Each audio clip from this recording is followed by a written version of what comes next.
I am going to Birmingham to go to the Autism show because I want to learn more about autism. And the other day, at school, me and my friends were wondering what autism was. So hopefully I'll be able to learn more about it today. And cut. Hello, we are at the Autism show and we're about to go and enjoy ourselves for the day. And we're going to ask people questions about autism.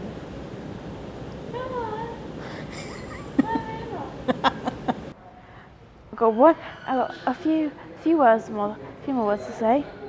Nitwit, blubber, ointment, tweak. Thank you. What is your definition of autism? Okay. In my mind, autism isn't one thing. It's lots of little things that form a pattern that we have come to call autism. And some of the ingredients are to do with some issues with social understanding, some issues around what we might term social communication, and some issues around being flexible in thinking and in acting out those thoughts. But I would also balance that, because most of the people with autism that I work with who have that label actually also have skills and talents. So autism is defined technically in terms of difference that some people perceive negatively, but also it's about the strengths as well. Sorry, I've used some long words in there, but I hope that's okay. You're looking like that didn't answer your question. I just used it like that. Okay. What would you say autism is?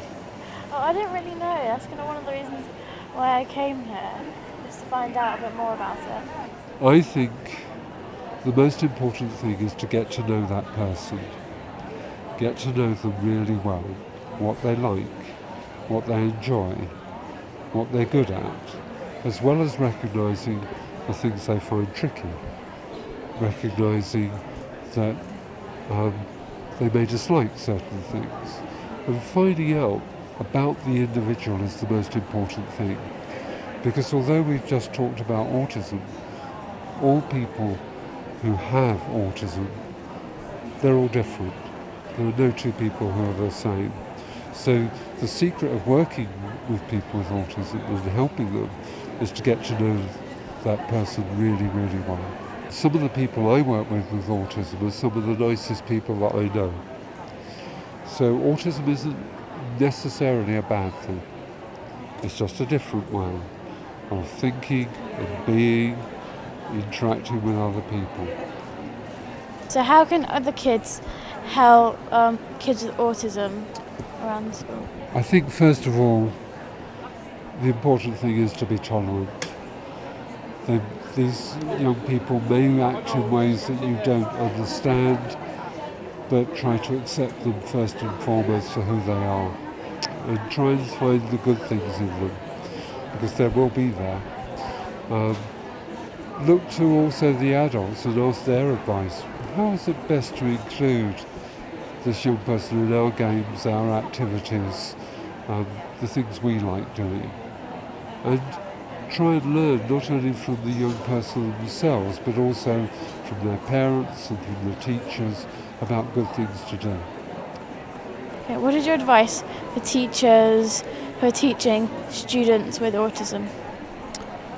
I think my first point is accept that this young person is going to be a bit different from other young people, and find ways of enjoying being with them and learning from them as well as teaching them, because all the people with autism that I've worked with have also taught me not only about themselves but about other people with autism and about young people generally too. Thank you for all this information. And can I thank you for asking me such challenging and interesting questions?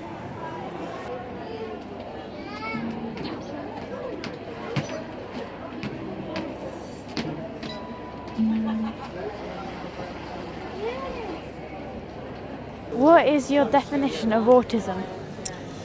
My definition of autism, I would say that autism is a communication difficulty with people that have autism or are autistic. They communicate in a different way to what we call neurotypical people, people that haven't got autism. And a lot of the trouble with it is the non-verbal side of the communication. So we're okay with words and listening to words and that, but we sometimes find it very difficult with the tone of voice and the mannerisms and the facial expressions and things like that. So it's a bit like not being able to have all of the information. And I find, I'm somebody with autism myself, I find that if I try and watch somebody's facial expressions and then the way they're speaking non-verbally, I then can't keep up with what they're saying. Whereas if I listen to what they're saying, I sometimes miss a lot of what's being communicated non-verbally. But the main problem with autism is that the different challenges that people have can make them very anxious. So you can end up with quite high stress levels and anxiety, which can be really uncomfortable. And a lot of people don't understand when they see someone like that. They don't realise that it's actually something to do with their autism. One of the things that I always say, and this might be useful for some children if they've got friends that are autistic, is that someone with autism has difficulties in some ways, but they may have very good skills and very good bias towards being really good at something in the other way. So just give them a bit of time and to give them a bit of tolerance, they call it, don't they? So that you can try and understand a little bit that they may have difficulties with communicating, but they're just normal people otherwise. They're perfectly capable of doing normal things. And try and encourage them and be friends. Thank you for helping me know a bit more about autism. That's no problem. Thank you for coming along.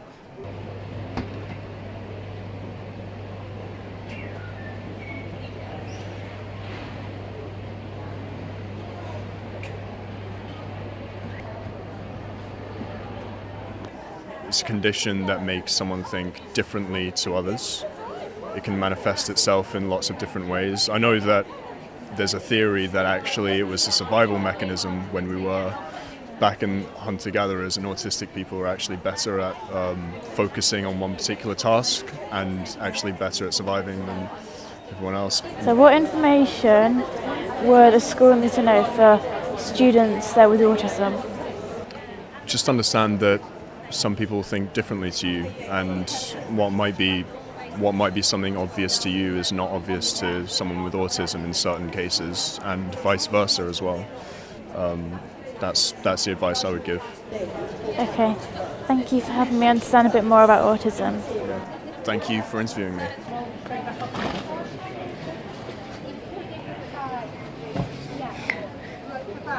You look very happy in there.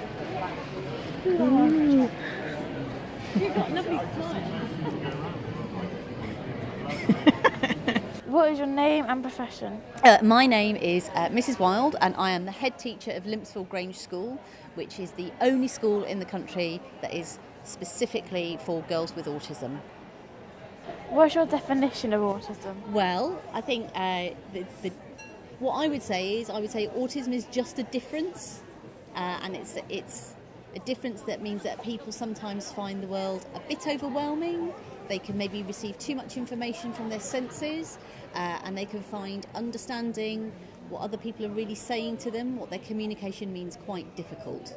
How would you want teachers to, at your school, to treat children, or just a general school, to treat children with autism? Well, I think they need to be treated respectfully and fairly.